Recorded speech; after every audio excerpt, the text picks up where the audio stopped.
வணக்கம். Elite BRICS Tamil Nadu இ-சேவையில் உங்களுடைய தேடுதலுக்கான இடம் இதுவே.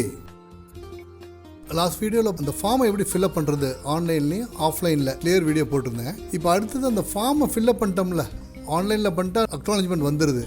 ஸோ ஆஃப்லைனில் பிஎல்ஓ மூலமாக பண்ணவங்களுக்கு அக்னாலஜ்மெண்ட் வருதா அப்படிங்கிறத நம்மளோட ஸ்டேட்டஸ் என்ன இதில் இருக்குது, நம்மளது அக்செப்ட் பண்ணிட்டாங்களான்னு தெரிஞ்சுக்கிறதுக்கு நீங்கள் என்ன பண்ணுங்கள், voters.eci.gov.in டிஸ்கிரிப்ஷனில் கொடுத்துருக்க லிங்க்கை கிளிக் பண்ணி இசிஐயோட வெப்சைட்டுக்கு போயிடுங்க. ஆல்ரெடி லாகின் வச்சுருக்கோங்க, பிரச்சனை இல்லை, டைரெக்டாக லாகின் பண்ணி பண்ணிடுங்க. இல்லை லாகின் ஐடி இல்லை, என்கிட்ட ஓட்டர்ஸ் ஐடியோட லாகின் ஐடி இல்லை அப்படிங்கிறவங்க என்ன பண்ணுங்கள், சைன்அப் பண்ணுங்கள். நான் போன வீடியோவில் எப்படி சைன்அப் பண்ணுறதுன்னு அந்த எனுமரேஷன் ஃபில் பண்ணுறதுலே எப்படி சைன்அப் பண்ணுறதுன்னு சொல்லியிருக்கேன். திரும்பவும் இந்த பதிவில் எப்படி சைன்இன் பண்ணுறதுன்னு சொல்கிறேன். ஸோ மேலே பாருங்கள், லாகின் சைன்அப் ரெண்டு இருக்குது பாருங்கள், அதில் சைன்அப் போங்க. நீங்கள் சைன்அப் போனோன்னா உள்ளுக்கு பாருங்கள், மொபைல் நம்பர் கேட்கும், இமெயில் ஐடி கேட்கும், கேப்சா கொடுத்துட்டு கண்டினியூ பண்ணுங்கள்.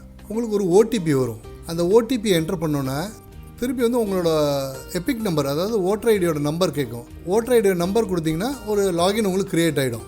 ஸோ நெக்ஸ்ட் டைம் நீங்கள் லாகின் பண்ணுறப்ப அந்த ஓட்டர் ஐடி நம்பரோ இல்லை உங்களோட மொபைல் நம்பரோ கொடுத்தீங்கன்னா அல்டிமேட்டாக அது உள்ளுக்கு அது லாகின் ஆகிடும். இந்த பாருங்கள், யூனிஃபைடு வருது, இங்கே உங்கள் பேர் வந்துடும். ஸோ இப்போ ஃபில் எனுமரேஷன் ஃபார்ம்னு இருக்குது பாருங்கள், அதை கிளிக் பண்ணுங்கள்.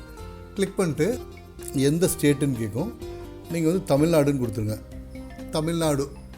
உங்களோட ஓட்டர் ஐடி நம்பரை கொடுங்க. உங்கள் ஓட்டர் ஐடி நம்பரை கொடுத்துட்டு கண்டினியூ கொடுத்தீங்கன்னா இந்த வந்துருச்சு பாருங்கள், your form has been already submitted with mobile number சொல்லி வந்துருச்சு பார்த்தீங்களா. ஸோ உங்கள் ஃபார்ம் ஓட்டர் ஐடி அக்செப்ட் பண்ணிச்சு. ஓட்டர் ஐடியோட டிராஃப்ட் ரோல், இசிஐயோட டிராஃப்ட் ரோலில் உங்கள் பேர் வந்துடும். உங்கள் ஃபார்ம் பிஎல்ஓ அப்லோட் பண்ணிட்டாங்கங்கிறதுக்கு ஒரு அக்னாலஜ்மெண்ட் இது தான். பிஎல்ஓட்ட நீங்கள் கொடுத்துட்டீங்க, அப்லோட் ஆகலை அப்படிங்கிறப்ப நீங்கள் என்ன பண்ணுவோம், உங்களோட பிஎல்ஓவுக்கு ஃபோன் பண்ணி விசாரிக்கணும். என்னோடய ஃபார்ம் அப்லோட் ஆகலையே, என்ன கண்டிஷன் எதுன்னு சொல்லி நீங்கள் பிஎல்ஓட்ட ஃபோன் பண்ணி விசாரிக்கணும். உங்கள் பிஎல்ஓட ஃபோன் நம்பர் தெரியணுமா, நீங்கள் என்ன பண்ணுங்கள், வெளியில் இந்த வரைக்கும் பாருங்கள், புக் ஏ கால் வித் பிஎல்ஓன்ட்டு. ஸோ இதை கிளிக் பண்ணி உங்கள் எபிக் நம்பர் கொடுத்தீங்கன்னா உங்கள் பிஎல்ஓட நேமும் ஃபோன் நம்பர் வந்துடும். அந்த ஃபோன் நம்பரை வச்சு உங்கள் அப்ளிகேஷன் என்ன நிலமையில் இருக்குது, ஏன் என்னோடய அப்ளிகேஷன் அப்லோடுக்கு வரலன்னு சொல்லி கேட்டுக்கோங்க. இந்த வீடியோ உங்களுக்கு யூஸ்ஃபுல்லாக இருந்துச்சுன்னா ஷேர் பண்ணுங்கள், சப்ஸ்கிரைப் பண்ணுங்கள். தேங்க்யூ.